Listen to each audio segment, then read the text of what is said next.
Hello, welcome back to my channel. Welcome if you are new here. I'm Noelle, the 7 is my Enneagram type. And Sunday is right here, slightly out of frame. Always stealing my thunder.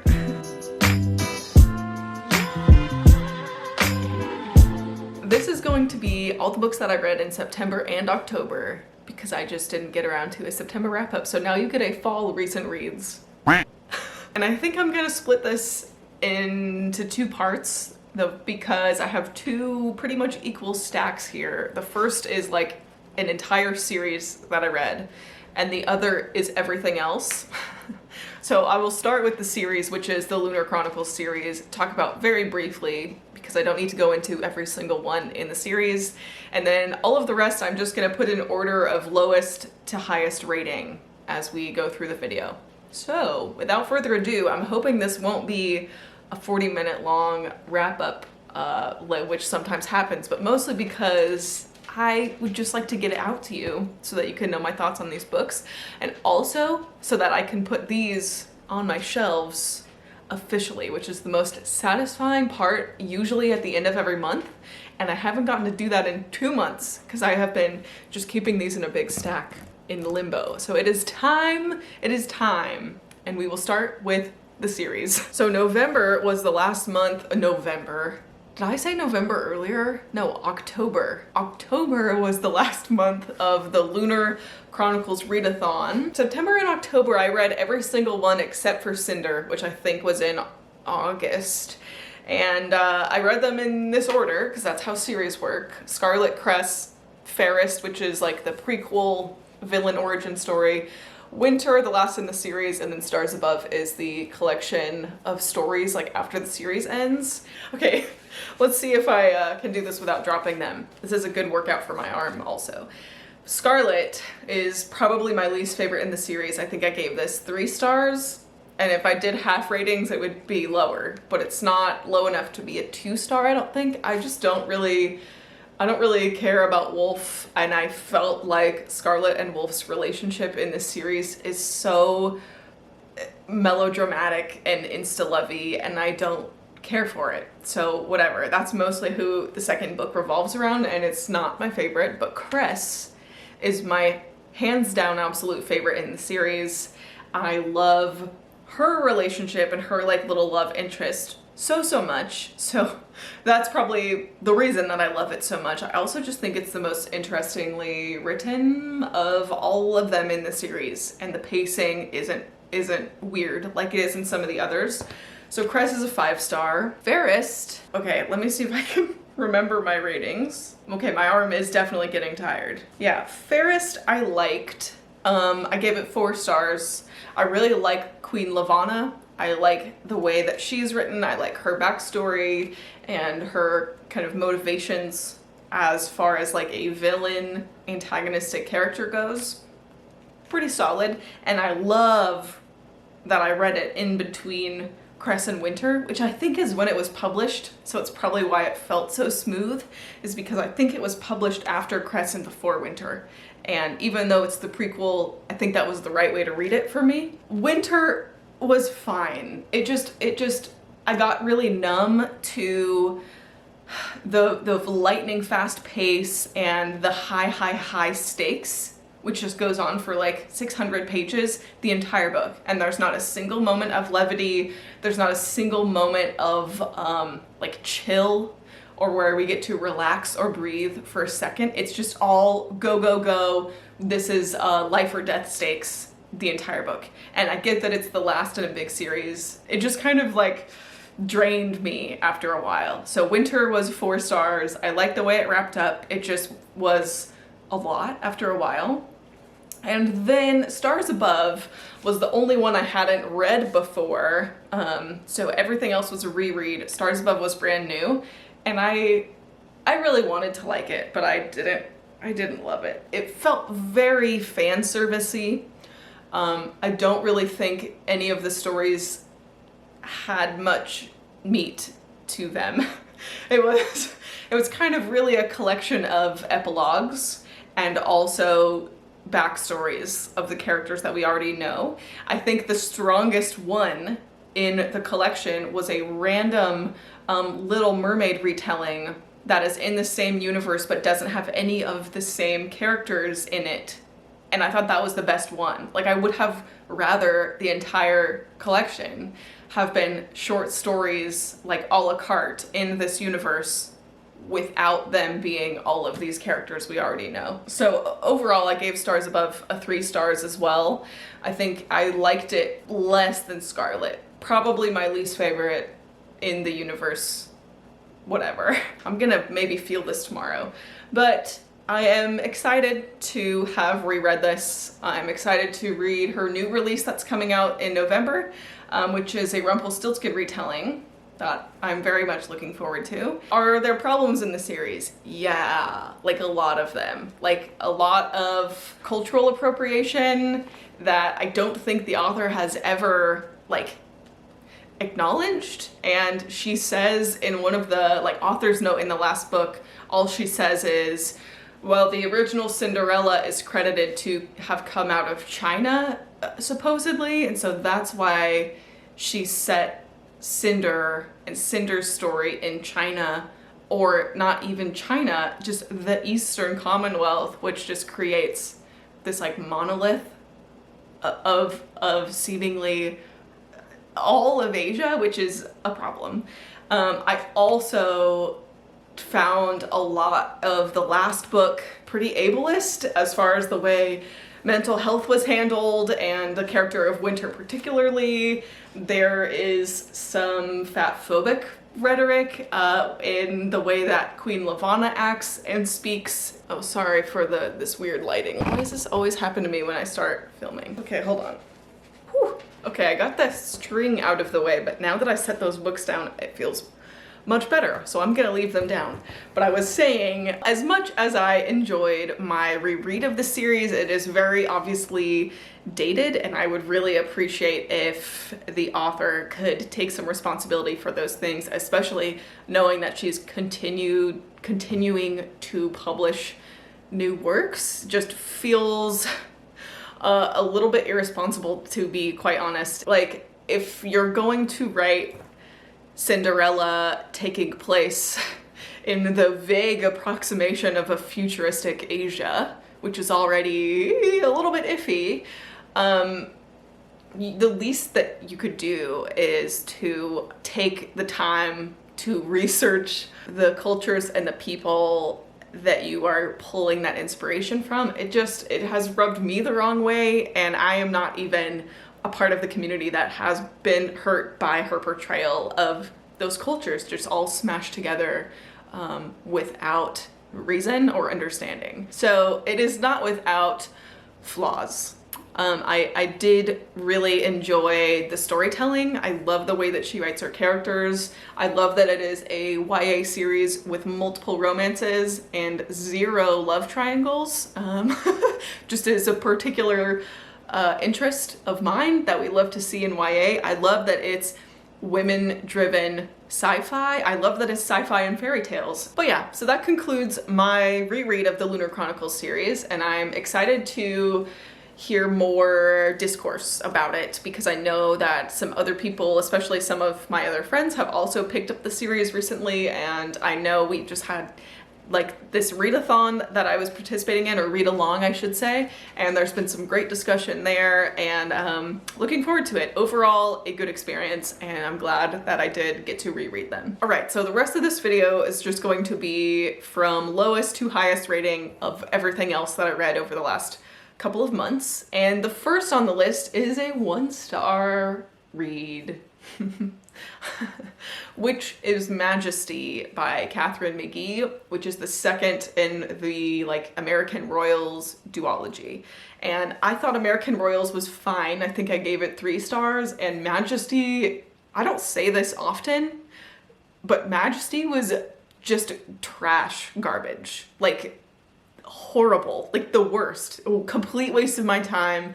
I wish that I had DNF'd it, but this was, at a certain point, I was just like hate reading it, like desperately, like maybe it could get better, but it didn't. And I there did not need to be a sequel, and I don't even think the author thought it needed a sequel, because this book was so empty and there was no plot. It was just 300 pages of miscommunication and weird love triangles to pad the chapters and make like pseudo drama, just because it's like teenagers are the only people that we have a perspective of in this book, even though it's like the literal ruling of the country. I in my review on Storygraph, I said something like, this is a mix of the Selection series and the Princess Diaries, except it's in America instead of Genovia, and there's also no plot, and also none of the characters are remotely likable or have any sort of character growth. Like, it just was a waste of time, and do not bother. Like, strongly suggest just don't read the series, because American Royals wasn't even that good. I'm so sorry if the light is weird. I just procrastinated filming this, and now it's that time in the afternoon where I get really harsh light in here, and we're just going to continue to roll with it. Moving on to a 2-star review. The rest of these are 3 stars and above, but my 2-star read I read in October, and that is Midnight at the Blackbird Cafe by Heather Weber. And I'm really sad that this was a 2-star read, because this had all of the things that I thought I would really like, and I thought it would be the perfect atmospheric read for October, which it was. I mean, I'm glad that I read it in October, but also I'm not even really glad that I read it, period. It didn't really add anything to my life. This, I like binged this because I thought maybe it'll just get better. Like, there is this kind of layer of a mystery, but it didn't. And then I was just disappointed. Like, I'm not mad, I'm just disappointed because I felt personally let down by this book. I really want to keep trying like cozy mysteries, like little like Hallmark movies, but books. And that's exactly what this felt like, except I would have just rather watched the Hallmark movie. Does that make sense? Like, I'm irritated that I read this and wasted hours of my life reading this when I could have just spent like an hour watching a cheesy Hallmark movie and had the exact same enrichment to my life, you know? What is this book about? We follow Anna Kate, who returns to this little small town called Wicklow to bury her grandmother, who she dearly loves, and also take over her grandmother's famous cafe, the Blackbird Cafe, for 2 months until she goes to law school. And there's this urban legend at the Blackbird Cafe that if you eat a slice of Blackbird Cafe, you will have a dream that night from a loved one who has passed on. It really wants to be called magical realism, and I don't think I will do it the honor of saying that. It's like so watered down and tries to play it so safe with its mysterious magical elements that it's like almost not there at all, to the point where it feels like shoved down your throat as the reader, and also you still feel confused. Like, I did not like the way that element was done, which was the most intriguing element to me. The rest of this book is this mystery about why Anna Kate's mother was like drawn out of this small town. So no one even knew that Anna Kate existed until she came back to take over after her grandmother passed away. And this entire southern small town is like, oh, who are you? Like, the amount of time that it's like beaten into your skull reading this, that, by the way, it's super southern. We have like small town southern values. We get it. We get it. We get it. And also, I won't spoil it, even though you shouldn't read it. The end of this book was a letdown, and I should have DNF'd it. I didn't even get behind the vibes of this book because at some point it's like, ooh, we got a little too southern, if you catch my drift. And that ruined it for me. So anyways, that's this one. And I think that's the end of my ranting. The rest were all like at least okay, or better than okay. My 3-star read, I have Hagseed by Margaret Atwood.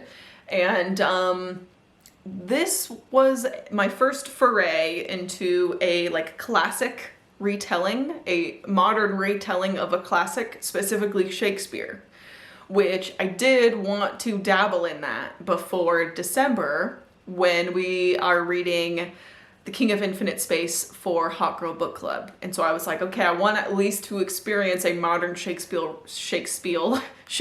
retelling before then. So it's a modern retelling of The Tempest, which honestly, I did not know anything about The Tempest before reading this book, and I wasn't sure how that would affect my reading experience or not.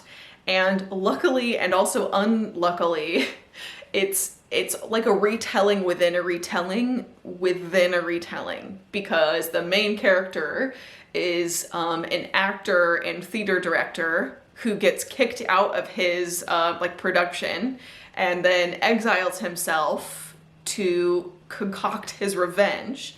And then he ends up teaching The Tempest, the play, to some prison inmates as like this prison extracurricular like enrichment program for the inmates. So he becomes like a theater director at this program where he's teaching them, I don't know what the word is, directing. He's directing The Tempest, and also the story of The Tempest is unfolding on top of that. So it's confusing. Like, it's confusing because it took me about halfway through the book before I realized that The Tempest is the play that he's literally directing, and also the encompassing entire plot of the book is also a retelling of The Tempest. So, which was kind of nice, because as the reader, I would not have known how to pick out the elements of the retelling without that play also being explored in the book. But it was still confusing because the players or the characters are different than what they are in the play. Like, this is confusing, even me trying to explain it to you. So, for example, Miranda in The Tempest is a different person in the book as she is in the play that the main character is directing. It's really like a story and a story and a story, and the like part of my brain that likes puzzles and likes to feel like a smart intellectual really liked that, but the part of my brain that just wanted to read a book and be entertained felt stupid and kind of annoyed about it. I don't know, it didn't blow my mind, but I'm glad that it was kind of my introduction to Shakespeare retellings and classic retellings, but for a reason that I will get into later in this video. But overall, like, kind of forgettable, but if you're like a diehard Shakespeare fan and you're really familiar with The Tempest, this might actually be really fun for you. Okay, now we are getting into my 4-star reads. As much as I was just ranting, like I still had a pretty good reading month. A lot of my lower rated books were either in the Lunar Chronicles or we've already talked about, because the rest of this video is 4 and 5 stars. So not too shabby overall, all things considered. So the first of my 4 stars is The Immortalist by Chloe Benjamin. And this I know has very opposite reviews. Either people really enjoyed this, or I have seen horrible reviews of this book or DNFs of this book. And I completely understand, I completely get it. I'm not telling you that you're wrong, because I get it. I'm just a kook who likes really weird left of center books like this. So take that into consideration. I like, how to explain?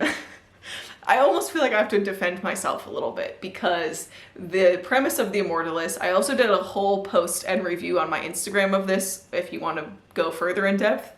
But the premise of The Immortalist is that it's these 4 Jewish siblings in like the late 1960s or early 1970s in New York City.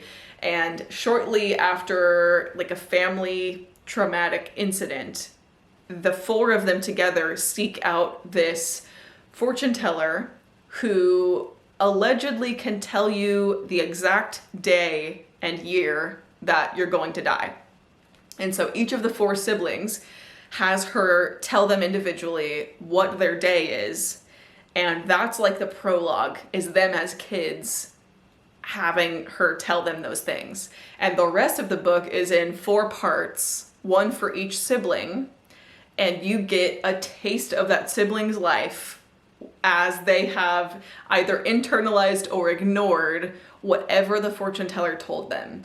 And there is so much like baked into this book. It's not long. And I read this physically while also listening to the audiobook in just like a couple of days. It went really quick, and I'm still thinking about it weeks later because there's so much packed in here. The overarching theme, I can't even say that, but maybe one of the main themes, this idea of fate versus choice, or like destiny or free will.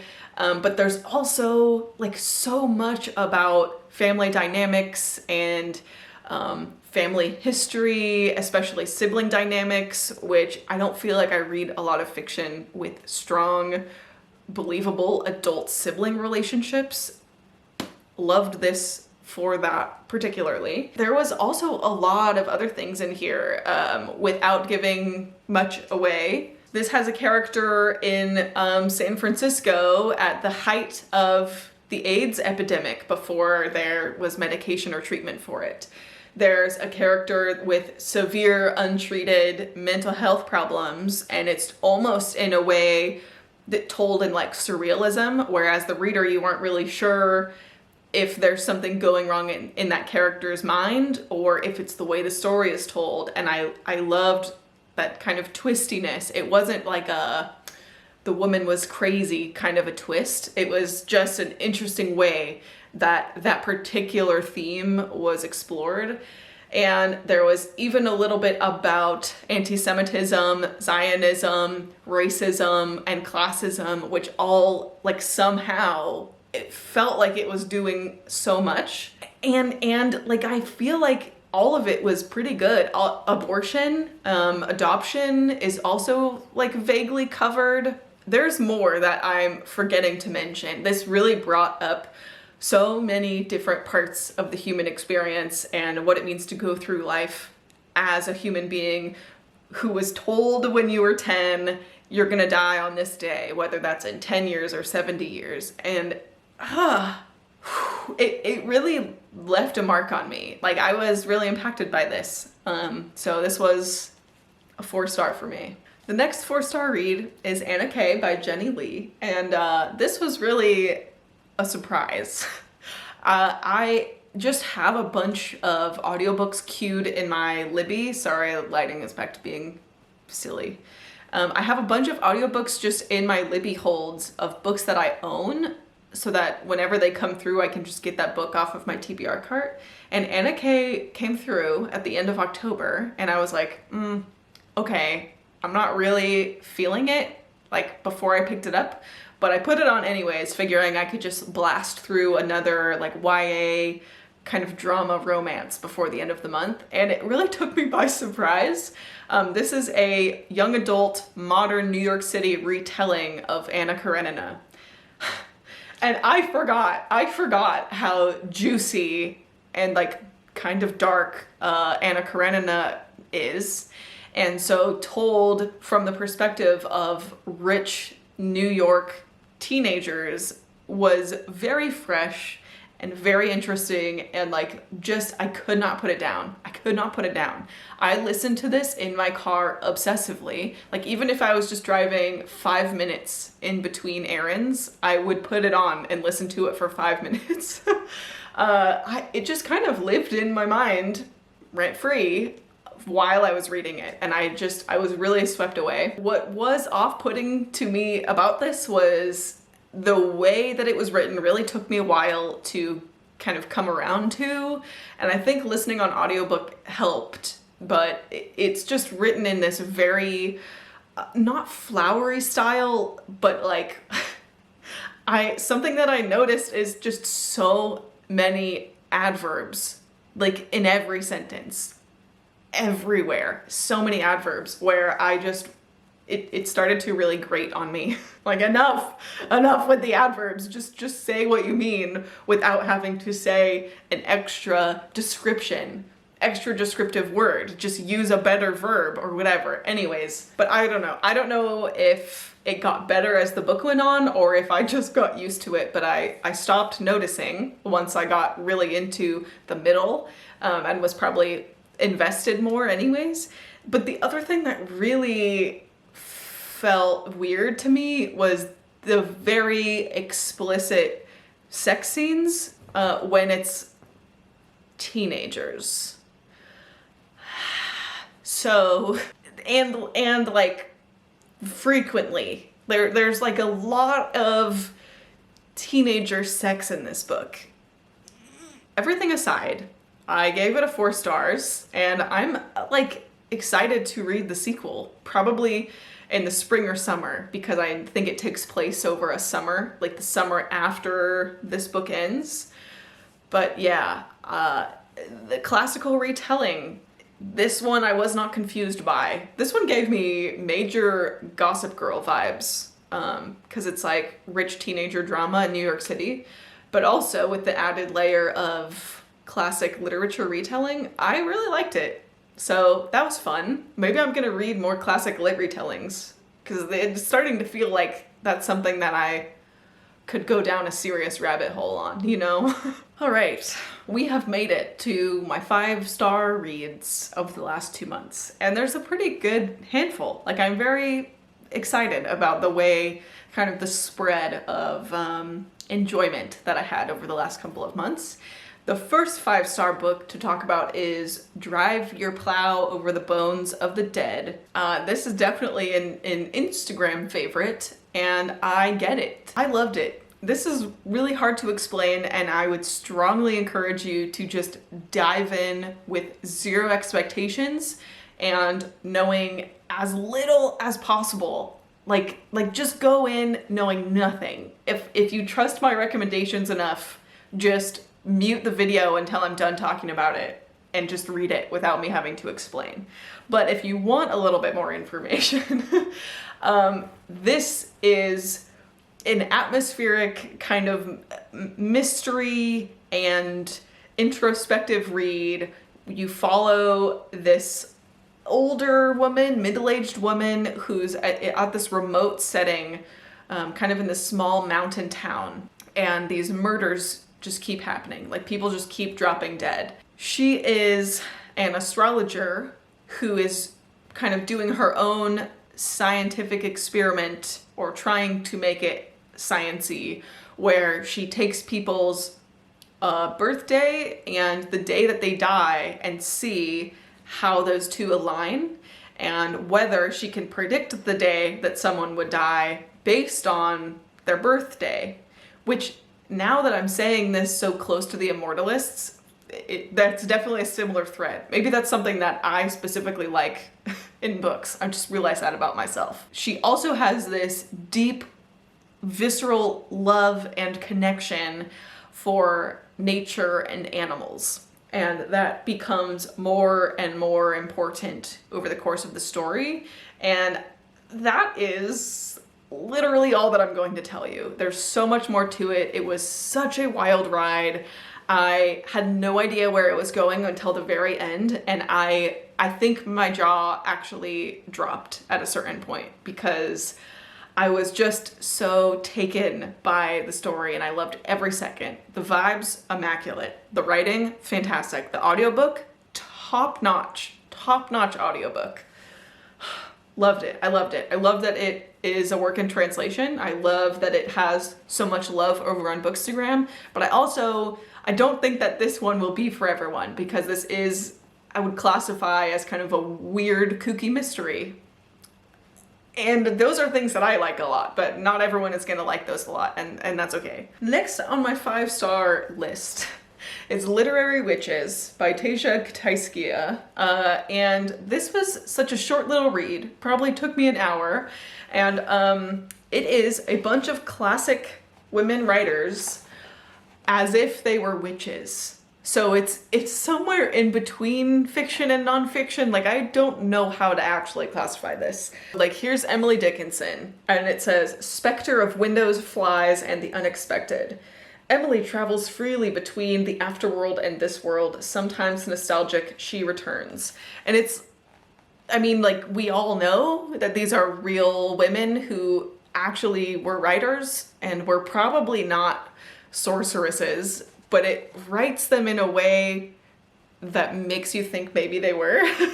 And so for every woman, there's like this full page artwork, which are all stunning. And then it talks about recommended reading of each of these women's like famous works, depending on what your mood is or what you're searching for or what you're interested in. It gives you a little bio of each of them, and there's almost like it's not a poem, but it feels very poetic, kind of about what that particular writer focused on or went through in life or was known for or what have you. Like, it's very hard to explain, but I loved it. And the word celebration in the title, the subtitle is "A Celebration of Magical Women Writers." That is so apt, because just reading this book made me want to pick up every single work of every single one of these women. And that is enough for a 5-star for me, because it had a guide for multiple works for each woman of where to start with their famous works, which for people like Emily Dickinson, who has like hundreds of poems, was a game changer. But also just like simply combining classic lit with feminism with this overlay of witchiness is the perfect recipe for a book that Noelle will love. And I think we all know that. And that's probably as simple as that. The next 5-star read is Ace of Spades. And you guys, this is exactly as good as everyone told me that it would be. And I think I read this in just a couple of days also, on just a wild marathon.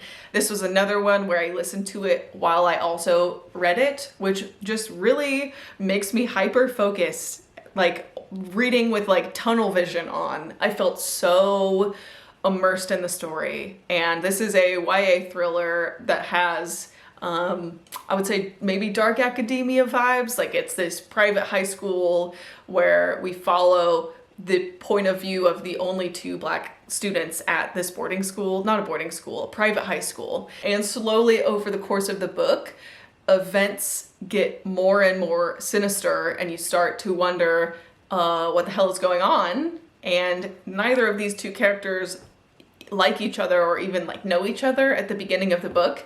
And the course of the book is so interesting and well done to read from both of them, to read about how they get to know each other and learn to rely on each other and work together. And just the mystery thriller aspect of this book is really gnarly and really well done, and I loved it. As someone who doesn't read a lot of thrillers, period, probably any YA thrillers, this really knocked my socks off. Like, I'm not a thriller person. I'm not a high school person. That sounds weird to say, but in general, I just do not like books set in a high school setting. And for whatever reason, I was not remotely bothered by that in this book. Usually I just don't like it. But I think so much happens outside of the high school in this book, and a lot of the scenes are out of the classroom, that I just didn't feel bothered by that as much this time. I don't know. This is worth all the hype. Loved it. I loved every second of this. Whew, there are 2 left. There are 2 left. And one is Payback's a Witch by Lana Harper. Loved this.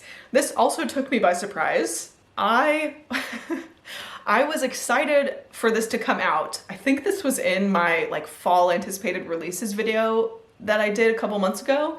But to be honest with you, I wasn't really sure if I was going to buy it. I was going to wait to see what people said about it. And then I drunk ordered it, and it showed up at my house anyways. So I read it, and guess what? It was a 5-star read, and I loved it. Which, you should know that I do not hand out 5 stars to romances like almost ever. Almost ever. I can't remember the last time I read a romance that I said was a 5-star read. This, let me compose myself. Emily Henry blurbed the top of this book and said, a sexy, funny, charming romp of a novel that scratches that witchy autumnal itch just right, which is better than anything that I could say, and she did it in one sentence. That's really all you need to know. Like, it is the perfect spooky, but not scary, vibey, but not cheesy, witchy read. And also there's sapphic romance, and also magical competition, and also vengeful women that bond together in friendship to go after the person that wronged them. I loved it. Like, unironically and wholeheartedly, I loved it. That's it. That's the book. This does my favorite thing in romances, where on the surface, yeah, it's a romance, but what it's actually about is like the substance and inner processing of the main character, who goes through so much depth and growth over the course of this like heartwarming romance that it blew my mind at the end. Like at the end of this book, I was like, okay, that character is really different from page 1. And it was believable. I loved it. I could go on gushing about this as much as a surprise to myself and you, like forever. And also apparently this is going to be a series, which is great. Which is great, because now I will get more from this author in this world, in this sweet little magical town with the sexy witches that love each other. Like, what could be better? What's better than this? Nothing. So that is actually it, but there is one other book that I read that I didn't rate, and that is Mouse, Volume 1. I have the second volume and just have not picked it up yet. I didn't rate this because it feels like a memoir, even though it's written where the Jews are mice and the Nazis are cats. So there's that layer of like fantasticalness to it, but it was still like a true story and memoir of this writer, cartoonist father. So I don't rate memoirs, so that's why I didn't rate this. But you should know that I thoroughly enjoyed my read of this. This is the story of the cartoonist asking his father to tell him the story of how he survived through the Holocaust and all of the horrors and experiences that he endured along the way. And this first volume was, as you would expect, extremely gnarly. And I know that the second one is even more so, just based on kind of where this leaves off at the end. I love the way that Art Spiegelman has written his father. There's even a moment in this one where he says, I've gone back and forth about portraying my dad this way because in a lot of ways he perpetuates so many of the Jewish stereotypes that I hate. But at the same time, that's my dad, and I don't want to do him a disservice by portraying him any other way or watering him down or leaving anything out that is necessary to his story and his personality. And so there is also a whole layer from Art Spiegelman's perspective on how he's learning and processing his family history. And it's been very interesting to read and was very interesting and valuable for me to reflect on. If you haven't read Mouse, it really is the classic that everyone says it is. Alrighty. We did it. Those are all of the books that I read in the last 2 months, and I hope you enjoyed this. I know this was a little bit of a different format than my wrap-ups usually are, and I think it was kind of fun. Usually I talk about them in the order that I read them, but that's probably only interesting to me or makes it easier for me to remember my thoughts. So let me know if this was fun, like kind of starting at the bottom or, whatever. Let me know your thoughts. Also, please let me know if you had a new favorite read over the fall, if you read any like atmospheric fall vibe kind of books because I read quite a few of those. That was my goal in October, was to be wooed by the season as the fall Halloween Grinch that I am, self-proclaimed Halloween Grinch. And it worked, especially Payback's a Witch really hooked me on the Halloween vibe. Let me tell you that. Thank you so much for watching this recent reads. If you made it to the end of this video, leave me a pumpkin or jack-o'-lantern emoji, or just tell me something fun that you did for Halloween if you celebrated. And I will see you next time. I hope you are well. Love you, bye!